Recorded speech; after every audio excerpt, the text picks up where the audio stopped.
ఎక్కడ పార్వతి పరమేశ్వర కళ్యాణము జరుగుతూ ఉందో అక్కడ భూతగణములు, ప్రమదగణములు, దేవగణములు అందరూ ఉంటారు. సమస్త ఋషి బృందం అంతయు అక్కడ ఉంటుంది. ఇది జగత్ప్రసిద్ధి. జగత్పిత జగన్మాత యొక్క కళ్యాణంని చూసేటటువంటి జీవుడి యొక్క జన్మ ధన్యం.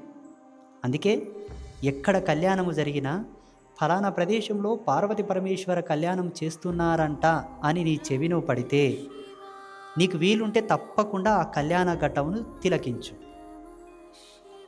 జగన్మాతకు తలంబ్రాలు పోసి ఆ కళ్యాణ తంతు అయిపోయేంత వరకు అక్కడుండి ఆ కళ్యాణ మహోత్సవ ప్రసాదముగా ఆ భోజనమును కౌళమంత అన్నం కడుపులేసుకొని నీ ఇంటికి రా.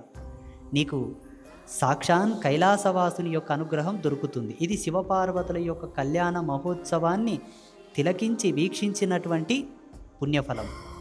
అంబాత్రయ క్షేత్రంలో చేసేటటువంటి